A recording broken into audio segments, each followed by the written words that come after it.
Hello, thank you for watching this presentation on Thriving, Not Just Surviving, Habit Formation and Fall Prevention for Older Adults. Why falls in older adults matter. Falls are the leading cause of injury-related death in older adults. More than 14 million adults aged 65 and older fall each year in the US, and the financial impact of this is staggering. In 2020, the cost of non-fatal falls exceeded $80 billion, a number that has grown from $50 billion just 5 years earlier. The average inpatient stay from a fall costs over $18,000, and 67% of this is covered by Medicare. Here's the concern. Upcoming Medicare reimbursement cuts are likely to shift more costs onto older adults and their families, who already pay nearly 30% out of pocket. This makes fall prevention not just a healthy priority, but an economic necessity. We need approaches that reduce falls, support independence, and ease financial pressure before the system reaches a breaking point. Fall prevention opportunity. The good news is that we know fall prevention works. Fall prevention programs like the Otago Exercise Program are extremely effective. There's no question about that. But they typically last 6 to 8 weeks, and unfortunately, that's exactly when many older adults return back to their old habits and stop exercising altogether. The issue isn't that the programs don't work, it's that they're not designed to stick. We see this all the time. Structured sessions end, and so does the progress. Without consistent, habitual engagement, the benefits fade. People lose confidence, they move less, and their fall risk climbs right back up to where it started. The real world problem isn't the therapy or the design of the programs, it's the lack of the long term integration into daily life. This is exactly where habit formation comes in. By helping older adults tie simple exercises to routines that they're already doing, like brushing their teeth or making coffee, we can turn fall prevention into something automatic, something that lasts. Occupational therapists are uniquely trained for this. We don't just focus on movement, we look at the full picture, the physical, the environment, the behavioral. This gives us the ability to create strategies that work not just in a clinic, but in someone's home and in their daily routine. Because our goal isn't just safety during these programs, it's safety for the rest of their lives.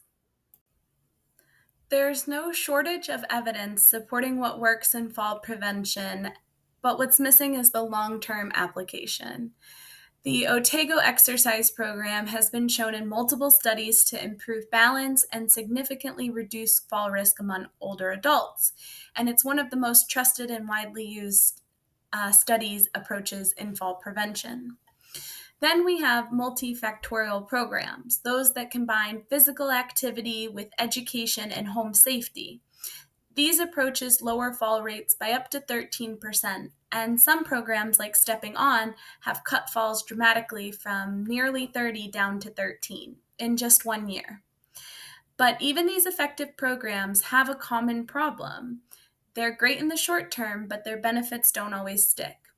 Once therapy ends, many older adults struggle to maintain routines that keep them safe.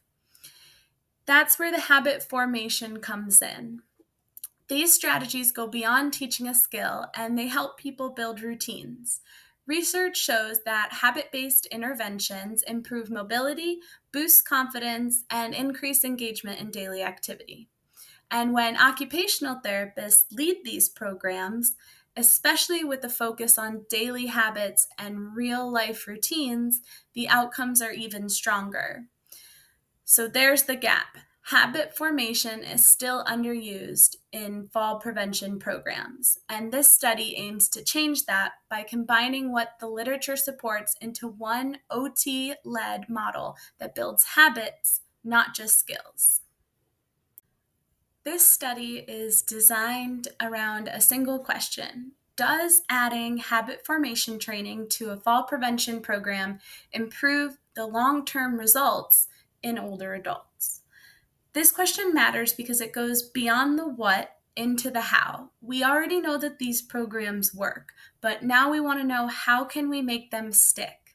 This research will test whether building fall prevention into a person's daily routine through simple, repeatable behaviors can support long-term success beyond the walls of the program.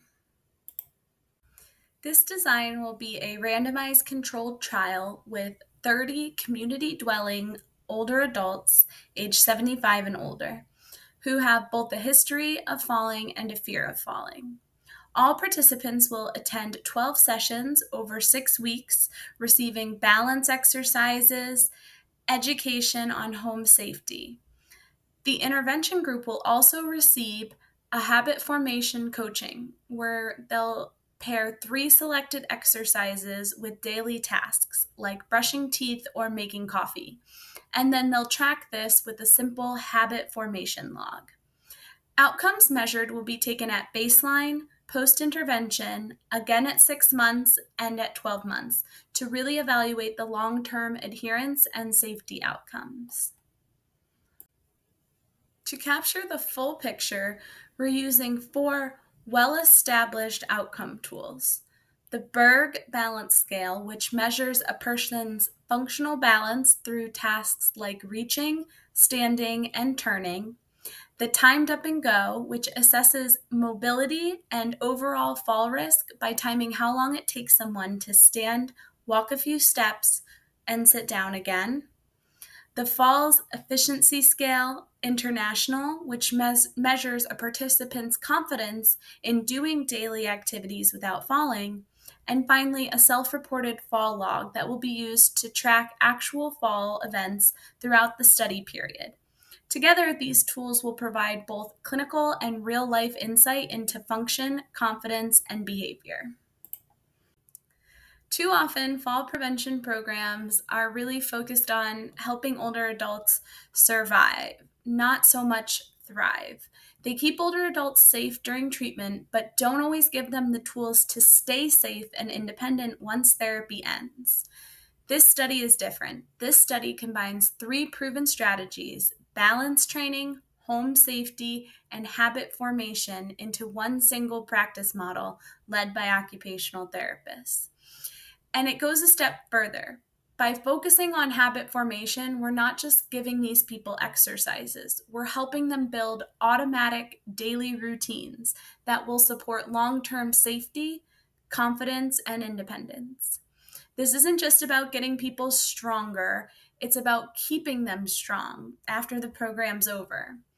It's really simple and low cost, so it doesn't require expensive equipment or high-tech devices. It's also very accessible and scalable and can work in outpatient clinics, home health, assisted living, or even in community-wide wellness programs. As occupational therapists, we are uniquely positioned to deliver this kind of intervention, and we look at the whole person, their routines, their environment, and their goals, and we're going to help them make meaningful change in their life. This study has the potential to redefine fall prevention from a short-term fix to a lifelong foundation for safety, independence, and increased quality of life. Thank you so much for listening to this presentation for the grant from the RRF Foundation for Aging. I hope you enjoyed this presentation. Please reach out and contact me if you have any questions.